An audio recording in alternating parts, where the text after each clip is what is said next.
على رسوله الكريم أما بعد أعوذ بالله السميع العليم من الشيطان الرجيم بسم الله الرحمن الرحيم إذ قال لأبيه وقومه ما هذه التماثيل التي أنتم لها عاكفون قالوا وجدنا آباءنا لها عابدين قال لقد كنتم أنتم وآباؤكم في ضلال مبين قالوا أجئتنا بالحق أم أنت من اللاعبين قال بل ربكم رب السماوات والأرض الذي فطرهن وأنا على ذلكم من الشاهدين وتالله لأكيدن أصنامكم بعد أن تولوا مدبرين فجعلهم جذاذا إلا كبيرا لهم لعلهم إليه يرجعون قالوا من فعل هذا بآلهتنا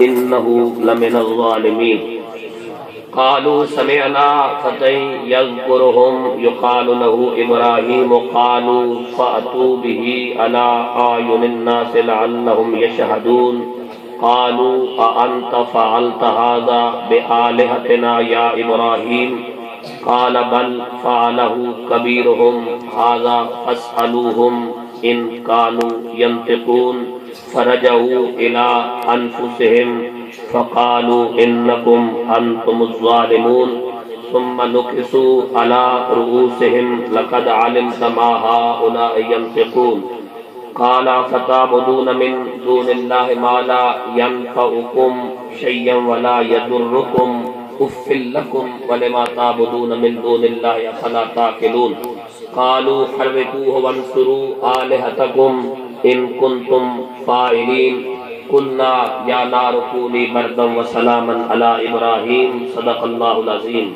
وصدق رسوله النبي الكريم الأمين إن الله وملائكته يصلون على النبي يا أيها الذين آمنوا صلوا عليه وسلموا تسليما اللهم صل على محمد وعلى آل محمد كما صليت على إبراهيم وعلى آل إبراهيم إنك حميد مجيد اللهم بارك على محمد وعلى آل محمد كما باركت على إبراهيم وعلى آل إبراهيم إنك حميد مجيد بآواز بلند پڑھے الصلاۃ والسلام علیک یا سیدی یا رسول اللہ وعلى آلک واصحابک وازواجک یا سیدی یا حبیب اللہ الصلاۃ والسلام علیک یا سیدی یا جد الحسن والحسین وعلى آلک واصحابک وازواجک وذریتک وامتک وعترتک یا سیدی یا خاتم النبیین بعد از حمد و صلات میر مجلس قافلہ سالار اہل سنت میر کاروان اہل محبت عالم باعمل عالم نبیل فاضل جلیل برادر عزیز حضرت علامہ مولانا محمد افضل رضوی صاحب زیدہ اقبالہ میرے یمین و یسار کے شریف فرما صد عزت و تعظیم کے لائق سادات اور وارثان منبر و محراب علماء اہل سنت اور قابل عزت قابل قدر سامعین و حاضرین و ناظرین السلام علیکم ورحمۃ اللہ وبرکاتہ۔ آج کی اس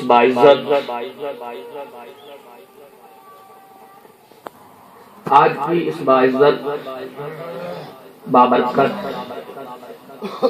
باکرامت محفل میلاد مصطفیٰ صلی اللہ علیہ وآلہ وسلم بسلسلہ تحفظ ناموس رسالت و عقیدہ ختم نبوت میں بانی محفل مؤسس و مبانی محفل حاضہ عزت وہاب جناب ڈاکٹر محمد طاہر صاحب زیدہ اقبالہ کے حکم کی تعمیل میں آپ سے مخاطب ہونے کی بشارت کر رہا ہوں۔ میرے اور آپ کے درمیان اللہ تبارک و تعالیٰ کی برگزیدہ کتاب بصورت قرآن موجود ہے، اور جتنی دیر بھی میرے اور آپ کے درمیان گفتگو کا سلسلہ جاری رہے گا اس کا تعلق صرف اور صرف قرآن کی آیات کے ساتھ ہوگا یا حسین کے بابا کے فرمودات کے ساتھ ہوگا؟ مختصر وقت کے لیے میں آپ سے ہم کلام ہوں، اور مختصر وقت میں ہم نے ایک مفصل اور ایک طویل پیغام قرآن و سنت کی روشنی میں اپنی سماعتوں کے ذریعے اپنے قلوب و اذہان میں منتقل کرنا ہے۔ آج کی اس نشست میں ہماری گفتگو کو اپنے نور سے اور اپنی برکات سے قرآن مجید کی سورۃ الانبیاء کی آیت نمبر 51، 52، 53، 54، 55، 56، 57، 58، 59، 60، 61، 62، 63، 64، 65 اور 66 تک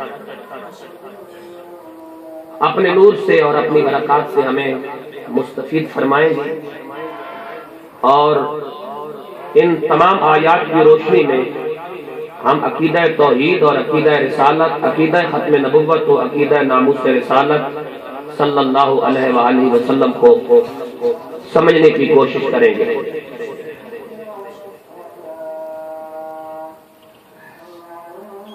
یاد رہے کہ اس وقت تک انسان کامیاب نہیں ہو سکتا جس وقت تک انسان اپنی ذات کے اوپر فتح حاصل نہ کر لے۔ کامیابی اور کامرانی کا پہلا مدار اپنی ذات کو فتح کرنا ہے۔ جب بھی کوئی انسان اپنی ذات کو فتح کر لیتا ہے تو شخص کے ہاتھ سے کامیابیاں اڑ کر اس کے قدموں میں پروردگار ڈھیر فرما دیتے ہیں۔ ضرورت اس امر کی ہے کہ انسان پہلے اپنی ذات کو فتح کرے۔ اس پر میں ایک حجت قائم کر دیتا ہوں کہ سونا اس وقت تک سونا نہیں کہلاتا جب تک وہ لیبارٹری اور آگ کی تپش کو برداشت نہیں کر لیتا۔ کتنے مراحل سے گزرنے کے بعد وہ سونا کہلاتا ہے۔ تو جب ایک ہاتھ کو سونا کہلانے کے لیے تکلیف دہ مراحل سے گزرنا پڑتا ہے تو اشرف المخلوقات کے دعوے دار کو بھی اشرف کہلانے کے لیے تکلیف دہ مراحل سے ضرور گزرنا پڑتا ہے، کیونکہ اشرف کہلانے کا دعویٰ کوئی چھوٹا دعویٰ نہیں۔ اگر ایسے ہی اشرف مان لیا جائے اس مخلوق کو تو پھر یزید کے بارے میں، فرعون کے بارے میں، نمرود کے بارے میں، آزم کے بارے میں، ابو جہل کے بارے میں، ابو لہب کے بارے میں، عتبہ کے بارے میں، قتیبہ کے بارے میں، قابیل کے بارے میں کیا پروگرام ہے؟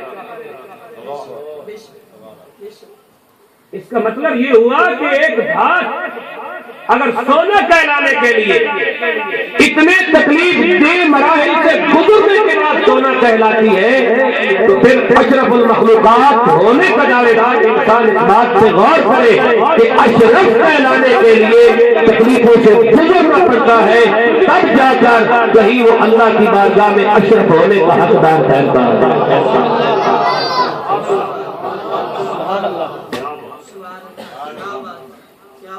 یہ قرآن مجید موجود ہے، اور یہ بات یاد رکھے کہ جب بھی اللہ کسی انسان کو اشرف کرنا چاہتا ہے تو سب سے پہلے اس کے مقابلے میں بیگانے نہیں اپنے کھڑے ہوتے۔ یہ قدرت کا اصول ہے، اور میں قدرت کا نظام آپ کو دکھانا چاہتا ہوں اس قرآن کے آئینے میں۔ یہاں اللہ رب العالمین جس قابل عزت شخصیت کا کردار اور سیرت ہمارے سامنے پیش کر رہا ہے، اس شخصیت کا نام ہے خلیل الرحمن جناب سیدنا ابراہیم۔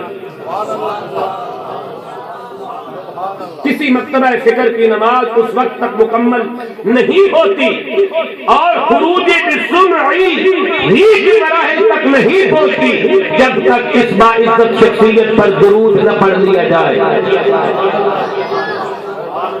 یہ جد امجد ہے رسول اللہ صلی اللہ علیہ وسلم کے، یہ جد امجد ہے اس خاندان کے جس خاندان کے خون ناب سے اسلام کی آبیاری ہوئی۔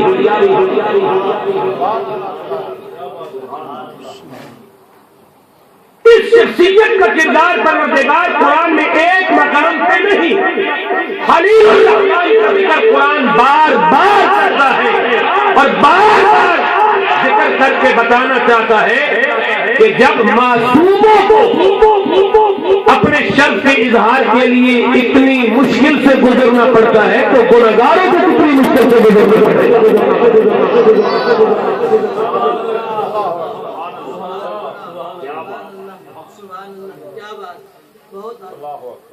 کوئی اتنا آسان کام نہیں ہے بیٹھ کر یہ تو کہہ دینا کہ انسان اشرف المخلوقات ہے، لیکن جب معصوموں پر امتحان کا یہ عالم ہے تو گنہگاروں پر امتحان کا کیا عالم ہوگا۔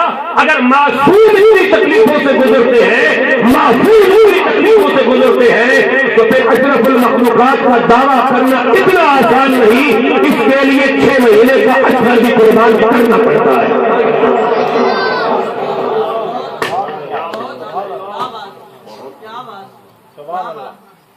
رکیے اور اپنی سماعتوں کی موٹر وے کے ذریعے اپنے دل کے ٹول پلازے میں یہ بات محفوظ کر لیجیے کہ اللہ کے خلیل الرحمن نے جب اللہ کا حکم پا کر اپنی ترویج کا اور اپنی سیرت کا اور اپنے اللہ کی وحدانیت کا اعلان کیا تو سب سے پہلے مقابلے میں غیر نہیں آئے، سگا چچا آئے، سگا چچا آئے۔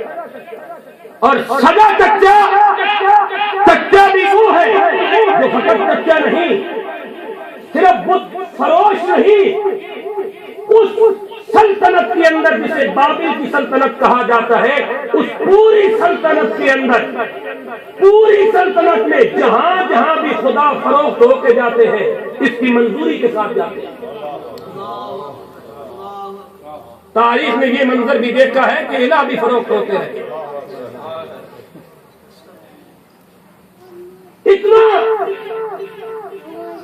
اپنے مشرکانہ عقائد میں اور مشرکانہ امت میں اتنا بڑا نام حاضر ابراہیم کا، لیکن جس وقت اللہ کے اس نمائندے نے، رشد و ہدایت کے اس نقیب نے، اجالوں کے اس پیمبر نے، اہدنا الصراط المستقیم کی اس زندہ تفسیر نے اپنے سگے چچا سے پہلا سوال کیا، اذ قال لأبیہ وقومہ ما هذه التماثیل التي انتم لها عاکفون، یہ کیا مورتیاں ہیں جن کے سامنے چوپڑ مار کے بیٹھے ہو۔ سبحان اللہ، جو بندہ بول سکتا ہے وہ بندہ بولے سبحان اللہ۔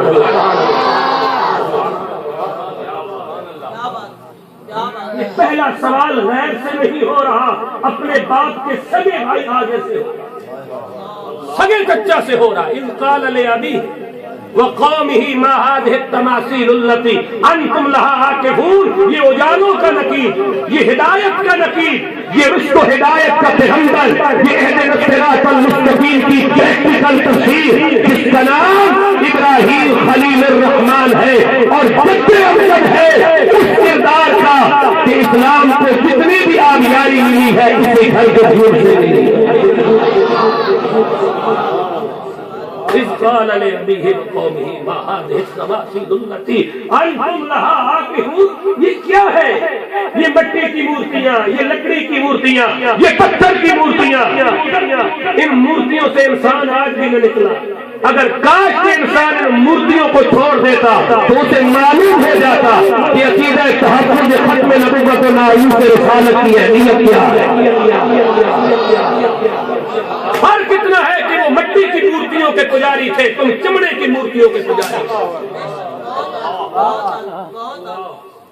اذ قال لأبیہ وقومہ ما هذه التماثیل التي انتم لها عاکفون، ذرا غور کرو، ذرا اپنے دل میں جھانکو، وہ صدیق اکبر کی روح رو رہی ہے، وہ علی مرتضیٰ کی روح رو رہی ہے، وہ فاروق و عثمان روتے نظر آ رہے ہیں، وہ حسین ابن علی کی روح آج بھی کربلا میں رو رہی ہے کہ ان کے آقا و نانا جناب محمد رسول اللہ کی عزت و ناموس پر ڈاکے مارے جا رہے ہیں، اور امت ہے کہ وہ مٹی اور لکڑی کی مورتیوں کے پجاری تھے، یہ چمڑے اور سیاست کی مورتیوں کے پجاری ہیں.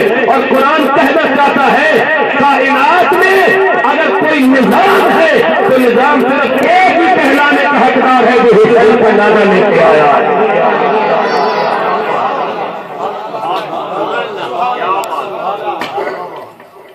سیدہ زہرا کی روح آج بھی رو رہی ہے، ام المومنین عائشہ خدیجہ کی روحیں آج بھی رو رہی ہے.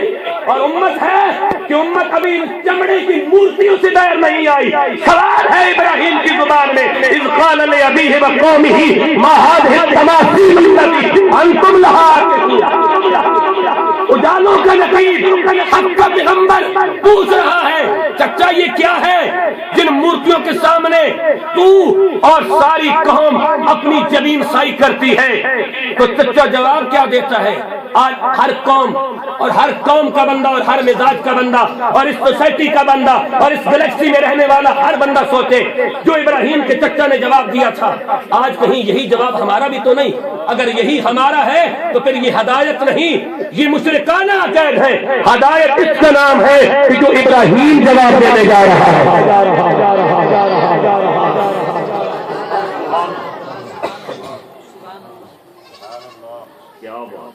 میں قرآن پڑھنے جا رہا ہوں، جو بندہ ذہنی طور پہ یہاں حاضر ہے اور اس کے میسج اور اس کا کیلکولیٹ مکمل ہو چکا ہے وہ سبحان اللہ بولے اور میں قرآن پڑھوں. اعوذ باللہ من الشیطان الرجیم،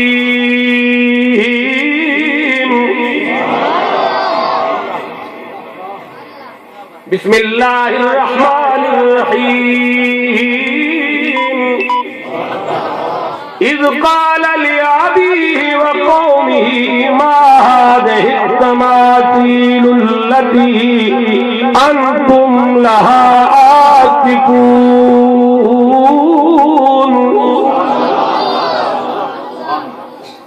اب ابراہیم کا چچا اور ابراہیم کی قوم کے افراد بولے کہنے لگے قالوا وجدنا آباءنا لها عابدین.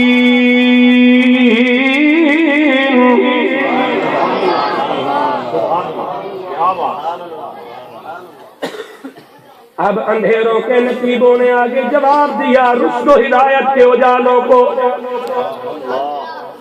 قالوا وجدنا آباءنا لها عابدین، ہم نے اپنے باپ دادا کو ایسا ہی کرتے پایا ہے. آج بھی بندے یہی کہتے ہیں میرے باپ دادا نے ایسا کیا. اور اسلام آنے کے بعد، اسلام کی برکات کے بعد باپ دادا دلیل میں پیش نہیں ہوتے، حسین کا مشن دلیل بنتا ہے.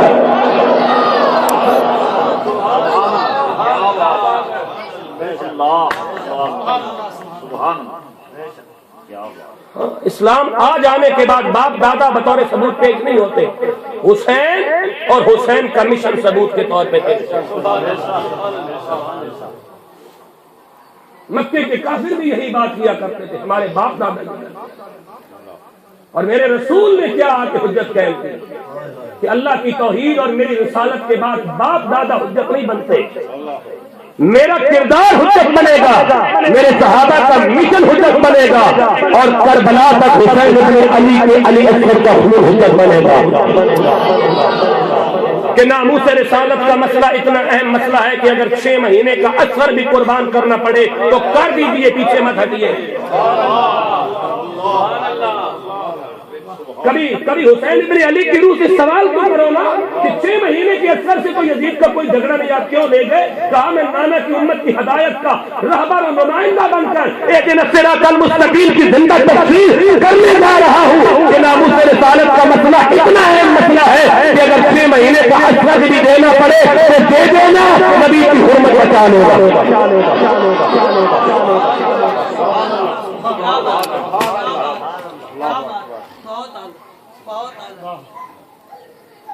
رکیے گا اور اپنا محاسبہ کیجیے گا میں جلدی جلدی آگے بڑھ رہا ہوں. اب اللہ کے نبی نے جواب کیا دیا جب چچا نے کہا یہ سگا چچا ہے. اور آج بھتیجا اس مقام پہ فائز ہے کہ بھتیجا کہہ رہا ہے چچا میں اللہ کی طرف سے اس کو ہدایت کا وہ نقیب اور اجالوں کا وہ پیغمبر بن کے آیا ہوں کہ آج تجھ پر لازم کر دیا گیا ہے کہ اگر تیرے مقدر میں ہدایت ہے تو تجھے بھی میرا مقتدی بننا پڑے گا. اور اقتدا کی کرسی پر اور اقتدا کے مصلی پر مجھے بیٹھنا. اسلام میں آئیے. اسلام ان الدین عند اللہ الاسلام. اللہ کے نزدیک دین صرف اسلام.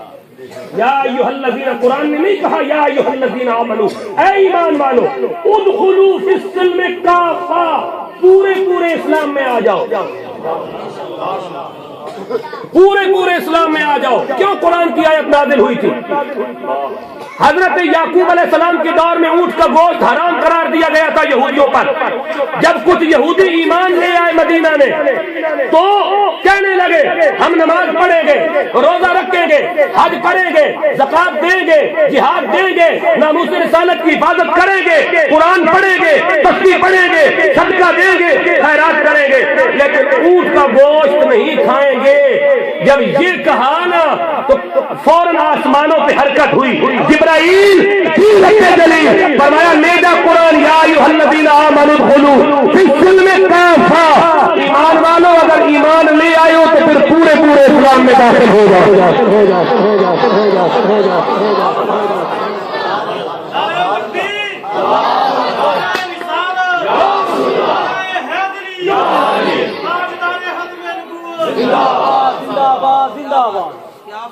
نے سے انکار کیا تھا نا، ہو سکتا ہے انہوں نے ساری زندگی نہ کھایا ہو. اور اونٹ کا گوشت کھانا کوئی فرض عین بھی کوئی نہیں کہ کھانا ہی کھانا ہے، لیکن چونکہ اسلام نے حلال کر دیا تو قرآن نے تنبیہ کی اور گوشت مالی کی. کان پکڑ کر چھوڑا ایمان والو ساری زندگی ان کا گوشت نہ ملے تو کوئی حرج نہیں، لیکن انکار نہیں کرنے دوں گا. کیوں؟ اس لیے کہ اس امت میں حرام تھا، اس امت میں حلال ہے. ادھورا اسلام قبول نہیں کرنا. ہماری دعوت ہے پورے اسلام میں آ جاؤ. اونٹ کا گوشت کھانے سے انکار کرے اس کی گوشت مالی کا یہ عالم ہے جو مسلمان بھی کہلائے اور نبی کی رسالت اور عزت پہ پیرا نہ دے پھر کہے میں مسلمان ہوں. یہ کیسی مسلمانی ہے؟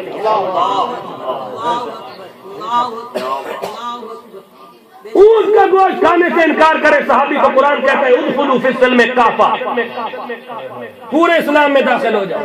انہوں نے نماز کا انکار نہیں کیا، روزے کا نہیں کیا، حج کا نہیں کیا، زکات کا نہیں کیا، تسبیح کا نہیں کیا، صدقے کا نہیں کیا، جہاد کا نہیں کیا، ناموس رسالت کا نہیں کیا، حرمت رسول کا نہیں کیا، ختم نبوت کا کسی ایک چیز کا انکار نہیں کیا. پھر اونٹ کا گوشت نہیں کھانا چاہتے. کیوں؟ ہمارے پیغمبر حضرت یعقوب کی امت پہ اونٹ کا گوشت حرام تھا. تو قرآن آج دن تک ان کی گوشت مالی کر رہا ہے. خاموش. ساری زندگی میں میرے کو اس کا گوشت کھانا کوئی حق نہیں. انکار کرنے کی ضرورت مت کرنا. اسلام کے دامن میں آنا ہے تو پورے داخل ہو جائیے. جو اونٹ کی گوشت کھانے سے انکار کرے گوشت مالی کر رہا ہے. خاموش. ساری زندگی نہ ملے تو اس کا گوشت کھانا کوئی فرض نہیں. انکار کرنے کی ضرورت مت کرنا. اسلام کے دامن میں آنا ہے تو پورے داخل ہو جائیے. جو اونٹ کی گوشت کھانے سے انکار کرے اگر وہ اسلام میں پورا نہیں لگے وہ اسلام میں کم پورا آ گیا.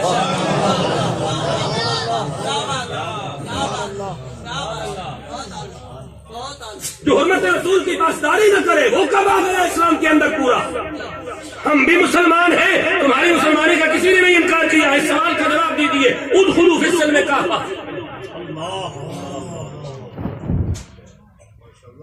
اعوذ باللہ من الشیطان الرجیم. اللہ بسم اللہ الرحمن الرحیم. ہمارے باپ دادا ایسا کرتے رہے. اللہ کا پیغمبر بولا کہنے لگا قال لقد کنتم انتم وآباؤکم فی ضلال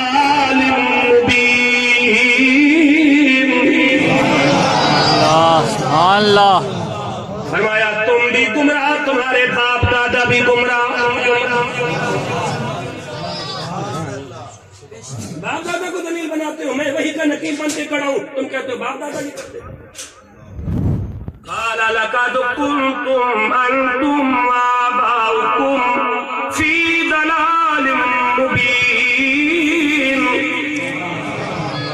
اب سگا چچا کے ساتھی بولے، کہنے لگے قالوا اجئتنا بالحق ام انت من اللاعبین.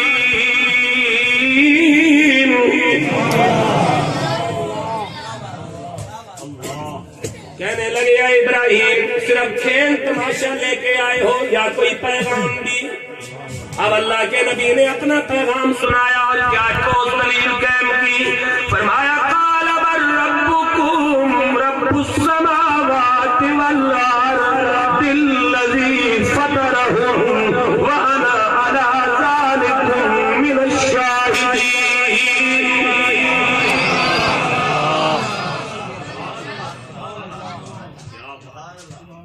فرمایا ہاں میں دلیل یہ لے کے آیا ہوں کہ تمہارا رب وہ ہے جس نے زمین اور آسمان بنائے.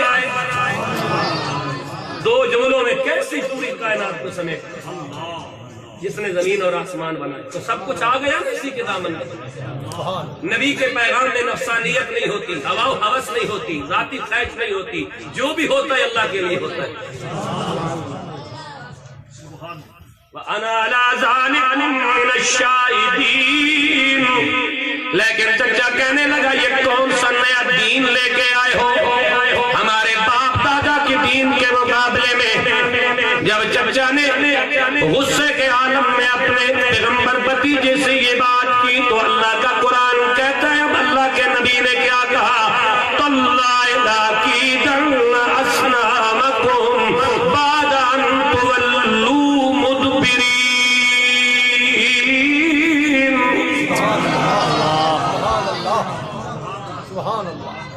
فرمایا وقت آنے دیجئے، تمہارے جھوٹے لیتے ہیں کہ الہی کرنے کی کتنی صلاحیت ہے ان میں.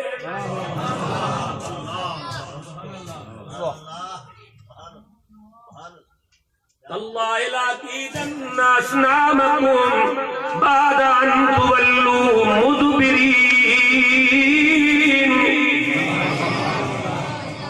وقت گزرتا گیا، قوم کا سالانہ میلہ آ گیا. قوم نے جناب ابراہیم کو بھی دعوت نامہ بھیجا کہ ہمارے میلے پہ تشریف لائیے گا. اللہ کے نبی نے دعوت نامہ قبول کیا اور دل میں کہنے لگے اگر طبیعت نے اجازت دی تو ضرور آؤں گا، اور اگر طبیعت نے اجازت نہ دی تو نہیں آؤں گا. اور پھر دل میں کہنے لگے ذرا جا کر تو دیکھیے نا، اور جب واپس آؤ گے تو پھر بھی دیکھنا کہ تمہارے الہوں کے ساتھ اللہ کا خلیل کیا سلوک کر رہا.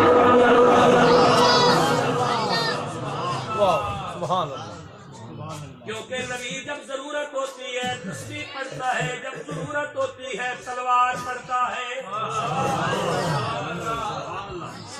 دو جملوں نے قوم کو مروا دیا رضوی صاحب کہ اسلام امن کا درس دیتا ہے اور پردہ دل کا ہوتا ہے. ان دو جملوں نے قوم کو مروایا ہوا ہے. اسلام امن کا درس دیتا ہے اور پردہ دل کا ہوتا ہے. اسلام امن کا درس ضرور دیتا ہے، بے غیرتی کا درس نہیں دیتا. اسلام امن کا درس دیتا ہے، بے غیرتی کا درس نہیں دیتا. اور پردہ دل کا ہوتا تو قرآن کبھی نہ کہتا نبی کی گھر والیوں اور اے نبی کی بیٹیوں اور اے ایمان والوں کی عورتوں جب گھر سے نکلا کرو تو چہرہ ڈھانپ کے نکلا کرو، لیکن ویسے سینے کے اندر تو اللہ نے ویسے بھی پردے کے اندر رکھا. دو جملوں میں اسلام امن کا درس دیتا ہے. ہاں اسلام امن کا درس دیتا ہے اس وقت تک کہ مسند اقتدار پہ ابو بکر بیٹھا ہو. اسلام امن کا درس دیتا ہے اس وقت تک کہ مسند خلافت پہ فاروق اعظم بیٹھا ہو. اسلام امن کا درس دیتا ہے اس وقت تک کہ مسند خلافت پہ عثمان جیسا حیادار بیٹھا ہو. اسلام امن کا درس دیتا ہے اس وقت تک کہ مسند خلافت پہ باب علم بیٹھا ہو. اسلام امن کا درس دیتا ہے اس وقت تک کہ مسند خلافت پہ امام حسن بیٹھا ہو. اور اسلام جہاد کا درس دیتا ہے اس وقت جب مسند اقتدار پہ یزید جیسا نہیں بیٹھا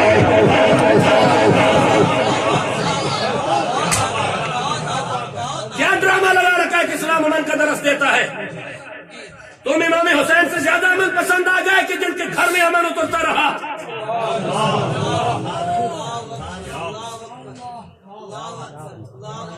اسلام امن کا درس دیتا ہے.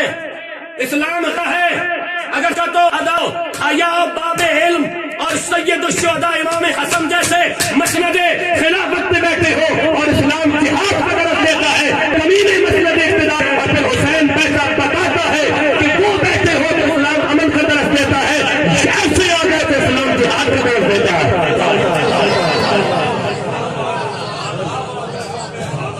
ایسے بیٹھے ہو تو اسلام امن کا درس دیتا ہے.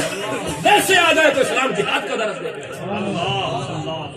یہ ہے اسلام کی پاور, یہ ہے اسلام کی طاقت. اسلام صرف تسبیح پڑھنے کی دعوت نہیں دیتا, اسلام تلوار چلانے کی بھی دعوت دیتا ہے. اور اللہ کے نبی نے یہاں پر وہ عمل کر کے دکھایا.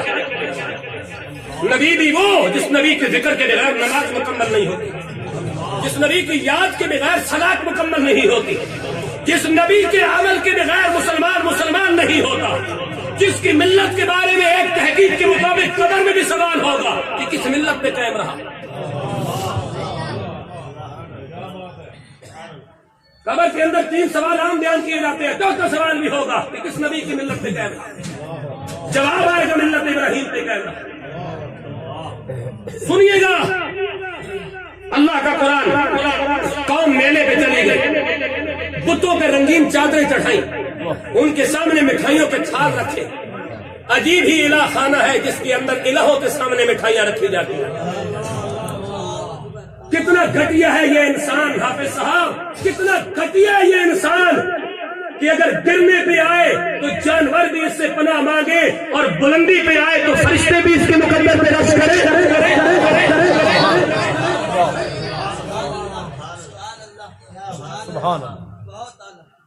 کیا عجیب ہے یہ انسان کہ ابھی تک بت پرستی سے باہر نہیں نکلا, کفر و شرک کی لعنت سے باہر نہیں نکلا. انہوں نے لکڑی کی مورتیاں بنا کے ان کو خدا مانا تھا, انہوں نے چمڑوں کے بندوں کو خدا بنایا ہوا ہے, انہوں نے اپنی سیاست کو خدا بنایا ہوا ہے. مسئلہ نبی کی عزت کا آ جائے تو پھر شناختی کارڈ پہ پول کیے گئے ووٹ ہو نہیں دیکھا جاتا, حسین کے بابا کی عزت میں دیکھا جاتا ہے.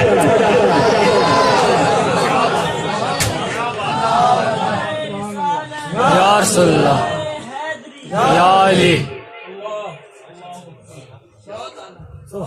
اللہ کے نبی نے تسبیح کو گھر رکھا, کلہاڑا اٹھایا اور کلہاڑا اٹھا کر اللہ کے نبی الہ خانہ میں داخل ہو گئے. الہ خانہ میں, حضرت صاحب الہ خانہ میں کیا کروں.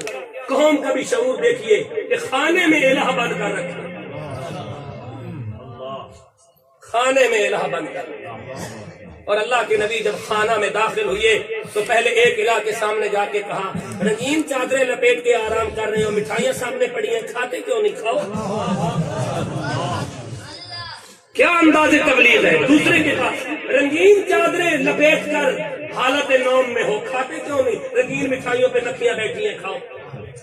دوسرے کے پاس, تیسرے کے پاس, چوتھے کے پاس, بڑے الہ کے پاس جا کے کہا, آپ تو کھا لو, اتنا بڑا پیٹ ہے آپ کا, کھاتے کیوں نہیں. جب کسی نے بھی نہیں کھایا تو دائیں بائیں گھوم کر اللہ کے ابراہیم نے سب کا جائزہ لیا. اور اب اللہ کا قرآن کیا کہتا ہے کہ نبی نے اب تسبیح نہیں پڑھی, کلہاڑی پڑھی, اور پڑھ کے کیا بتایا, قرآن پڑھنے لگا ہوں, جو بندہ حاضر بیٹھا سبحان اللہ بولے میں قرآن پڑھوں.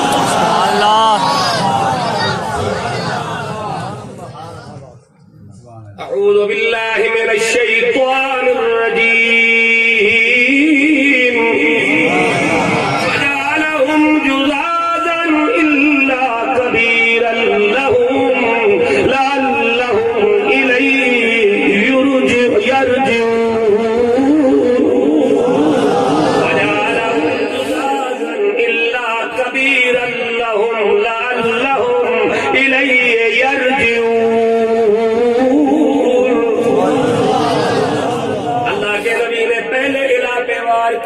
ان کے علاوہ اللہ کے نبی نے پہلا وار کیا تسبیح کا نہیں.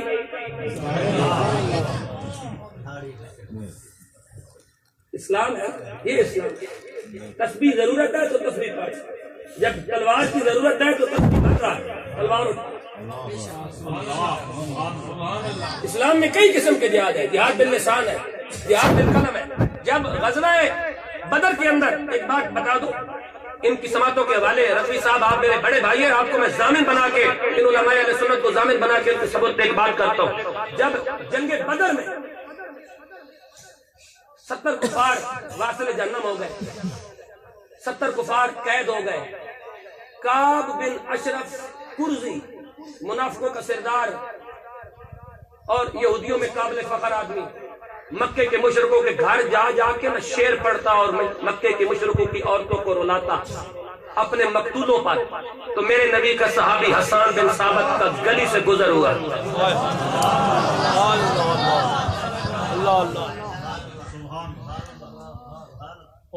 گلی سے گزر ہوا۔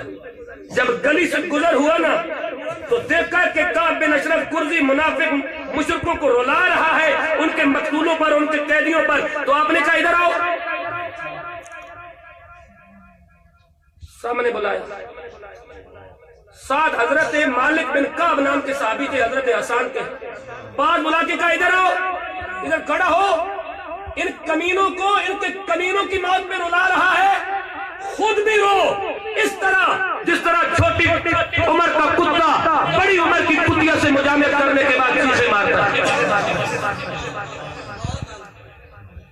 حسان بن ثابت کی دیوان کے اندر یہ شعر موجود ہے، میں نے اس کو مفہوم عرض کر دیا۔ حضرت کعب بن مالک، حضرت مالک بن کعب رضی اللہ تعالیٰ عنہ صحابی رسول ہے، انہوں نے کہا یہ آپ نے کیا کہہ دیا، میں رسول اللہ سے پوچھوں گا، آپ نے غلط کہا ہے۔ دونوں رسول اللہ کے دربار میں آ گئے، کہا آج حسان بن ثابت نے یہ بات کی ہے۔ اللہ کے رسول کے چہرے پہ مسکراہٹ آ گئی، فرمایا مومن اپنی تلوار سے بھی جہاد کرتا ہے، اپنی زبان سے بھی جہاد کرتا ہے۔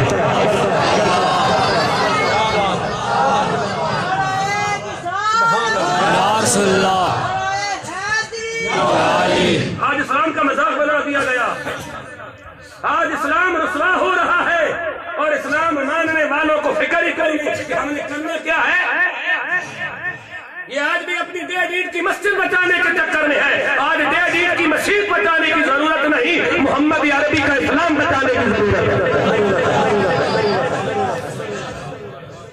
اٹھائیے حضرت حسان کے دیوان کو، بڑی حضرت حسان کا کردار کیا تھا۔ اللہ کے نبی نے وار کیا بتوں پر، اور قرآن کیا کہتا ہے، مومن کرتا ہی کیا، فَجَعَلَهُمْ جُزَازًا إِلَّا كَبِيرًا لَهُمْ لَعَلَّهُمْ إِلَيْهِ يَرْجُعُونَ۔ اللہ کے نبی نے ایک ایک کو چورا چورا اور ریزہ ریزہ کر کے رکھ دیا۔ اب بڑے خدا کو کچھ نہیں کہا، ان کے بڑے خدا کو کچھ نہیں کہا، کلاڑا اٹھایا، بڑے کے کندھے پہ رکھا، دروازہ بند کیا اور کہا اب شام کو ملاقات ہو۔ اب اللہ کا قرآن کہتا ہے، اللہ کا قرآن، جب شام کو ابراہیم کا چچا آیا، کیونکہ یہ اس علاقہ میں کا نگران تھا، تالے ٹوٹے پڑے ہیں، اندر گیا تو دیکھا کہ چچا جان کی الہ آج اوندے منہ مسمار ہوئے پڑے ہیں، اور تلوار اور کلاڑی بڑے الہ کے کندھے پہ ہے۔ فوراً نمرود کو اطلاع کی گئی کہ آئیے اور دیکھیے ہمارے الہوں کے ساتھ کس نے یہ کام کیا۔ اللہ کا قرآن کہنے لگے قالوا من فعل هذا بآلهتنا انه لمن الظالمین۔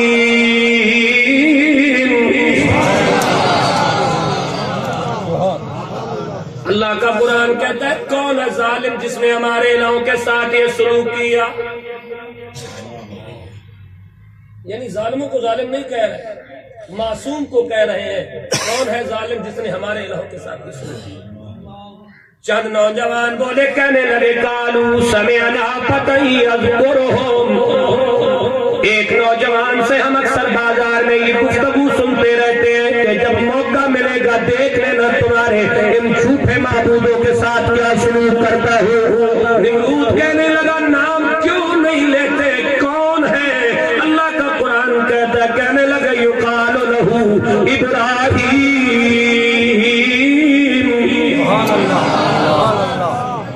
کہنے لگے اس کا نام ابراہیم ہے۔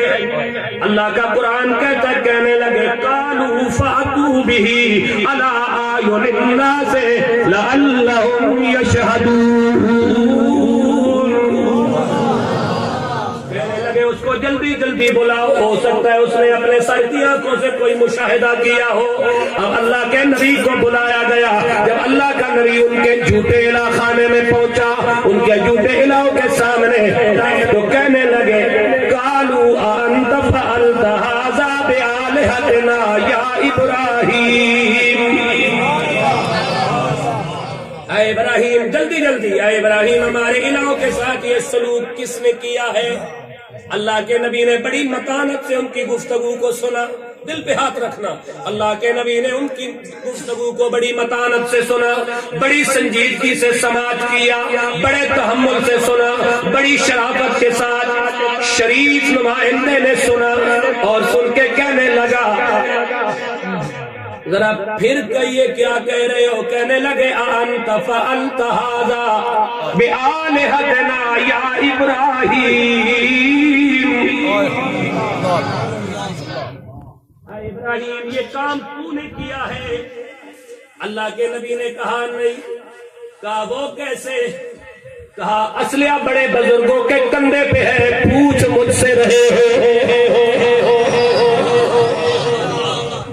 قال بل فعلہ کبیرہم. کیا انداز تبلیغ ہے، کیا بات، سبحان. قال بل فعلہ کبیرہم. کہا کلہاڑی بڑے بزرگوں کے کندھے پہ نظر آ رہی ہے. ھذا فسالوہم ان کانوا ینطقون. کیونکہ ملزم بھی وہی ہوتا ہے جس سے مال برآمد ہو، اور اسلحہ ان بزرگوں سے برآمد ہی نہیں ہو رہا، بلکہ اپنے چھوٹے الہوں کو قتل کرنے کے بعد اسلحہ کندھے پہ رکھ کے بیٹھے ہیں، کیونکہ یہ ساری مٹھائیاں اکیلی کھانا چاہتے ہیں. ساری چادریں اطلس و کم خواب کی رنگین چادریں خود لپیٹنا چاہتے ہیں. قال بل فعلہ کبیرہم ھذا فاسألوہم. ان سے سوال کرو ان کانوا ینطقون. اگر بولتا ہے تو ان سے پوچھیے. اب بول کی یہ ہو سکتا ہے بول پڑے. قوم کی کیا بات ہوتی ہے؟ ہر دور میں قوموں کے مزاج اجتماعی مزاج ایک جیسے رہتے ہیں. ہاں، یہ نہیں ہے کہ کوئی آج کی بات ہے، ہمیشہ انسان کا اجتماعی مزاج ایسے ہی رہا ہے. صرف انداز بدلتے رہے، کرتوت نہیں بدلے. انداز بدلے. کسی نے مٹی کی مورتیوں کو چھوڑ دیا، چمڑے کی مورتیوں کو پوجا شروع کر دیا. آج بھی بندوں کی پوجا ہوتی ہے. ایک طرف رسول کی عزت کا مسئلہ ہو، بندے بندوں کی پوجا کرتے ہیں، رسول کی عزت کی بات نہیں کرتے. اللہ کی توحید کی بات ہو، بندے اللہ کی توحید کی بات نہیں کرتے. بندے کہتے ہیں برادری کا مسئلہ ہے. اور قرآن کیا کہتا ہے؟ سگا چچا کھڑا ہے، برادری نہیں کھڑی. اور چچا بھی کوئی معمولی چچا نہیں ہے.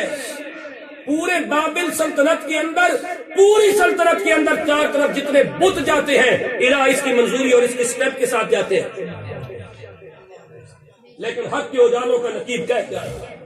جب قدر متوجہ ہوئی ہے اپنے جھوٹے الہ کی طرف، تو قرآن کیا کہتا ہے؟ اللہ کا قرآن کہتا ہے فرجعوا الی انفسہم فقالوا انکم انتم الظالمون ثم نکسوا علی رؤوسہم لقد علمت ما هؤلاء ينطقون. سبحان اللہ. اللہ کا قرآن کہتا ہے، کہنے لگے سر پھیر کے کہنے لگے یہ تو نہیں بولتے.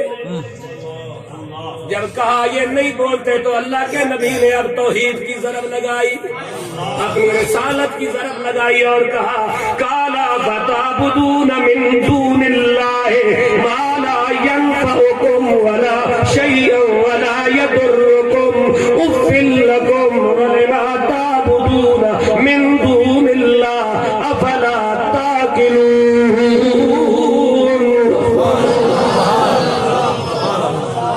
سبحان اللہ. فرمایا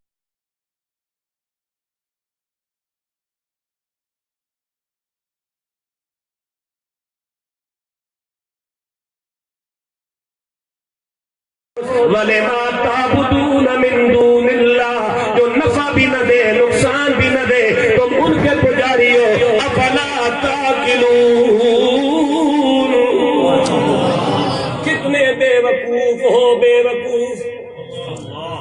امیدیں وابستہ کیے گئے.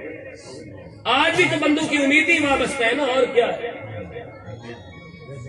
ان کی بھی تو امید ہی وابستہ تھی. آج بھی بندوں کی امید ہی وابستہ ہے نا. تو انہوں نے ان کو الہ سمجھ کے امید وابستہ کر لی تھی، تم نے ان کے پاس دولت دیکھ کے امید وابستہ کر لی ہے، اور کیا ہے؟ اجتماعی مزاج تو کون نہیں نہ بدلا،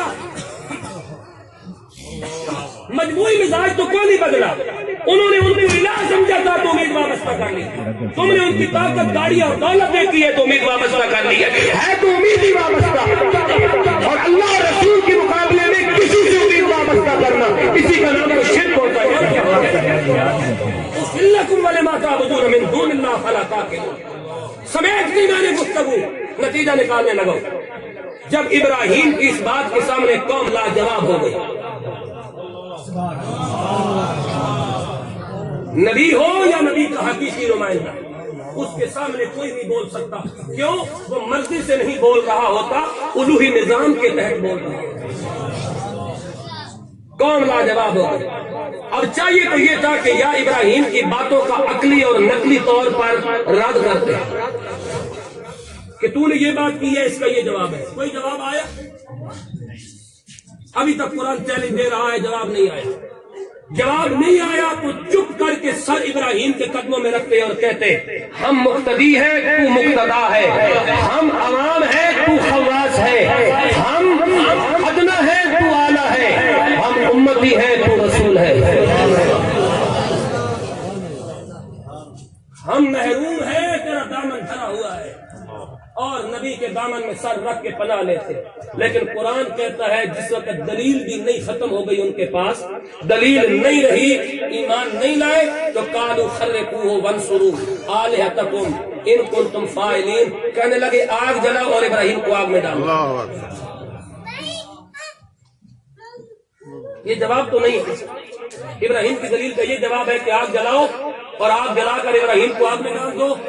لیکن قرآن ابراہیم نے آسمان کی طرف دیکھا، یا اللہ کیا ہونے جا رہا ہے؟ فرمایا تم کو گھبرانے کی ضرورت نہیں، تیرا اللہ ہے نا.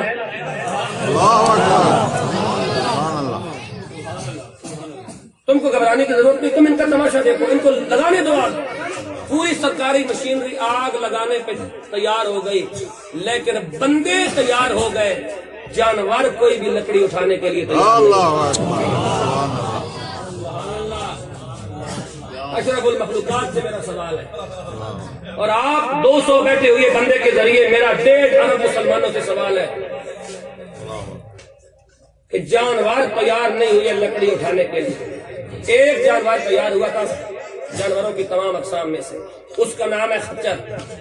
اس نے لکڑی اٹھائی، اور یہ بھی اللہ کی حکمت ہے کہ یہ اٹھائے باقی نہ اٹھائیں. یا اللہ وجہ کیا ہے؟ فرمایا میں اس کو ابتر کر دوں گا تاکہ صبح قیامت تک باپ تلاش کرنے کے باوجود خچر باپ تلاش نہ کر سکے. یا اللہ وجہ کیا ہے؟ فرمایا بتانا چاہتا ہوں نبی کے خلاف جانور چلے اسے باپ نہیں ملتا، بندہ نبی کے خلاف چلے تو باپ کیسے تلاش کرے.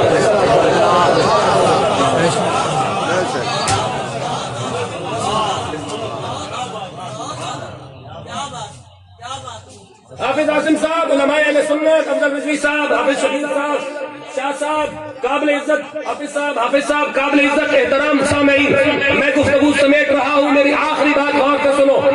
یہ جانور تھے جو لکڑی اور بوجھ اٹھا سکتے تھے. اب 2 جانور اور میدان میں آئے، آگ جلا دی گئی، ابراہیم کو آگ میں ڈال دیا گیا. ایک روایت تاریخ میں ہے، ایک روایت بخاری کے اندر ہے. اللہ نے شعیب کی مکی کو کہا تو پانی لے آگ بجھا. گرگٹ کو کہا تو ذرا قریب ہو کے پھونکے مار. اللہ اکبر، سبحان اللہ. گرگٹ کو کہا تو ذرا قریب ہو کے پھونکے مار. شعیب کی مکی کو کہا تو ذرا دور سے پانی لے کے آ اور آگ پہ پانی ڈال. دور سے ڈال، قریب تیرے جانے کی کیا حیثیت ہے جس کے تولے آسمانوں کو چھوئے. بس دور سے ذرا ٹرائی کر پھینک. یا اللہ کیا بتانا چاہتا ہے؟ مکی سے کسی نے پوچھا کیوں بجھا رہی ہو؟ کہ اللہ کے خلیل کو آگ میں جلانے کی کوشش ہو رہی ہے، بس اپنی حیثیت کے مطابق کام کر رہی ہوں. گرگٹ سے کسی نے کہا کیوں جلا رہے ہو؟ کہا بس اپنا عقیدہ ہے نا. مکی سے کہا تو بجھا رہی ہے، یہ بس جلا رہا ہے. کہا اس کا بھی عقیدہ ہے، میرا بھی عقیدہ ہے. تو کسی کا عقیدہ ہوتا ہے بجھانا، کسی کا عقیدہ ہوتا ہے لگانا.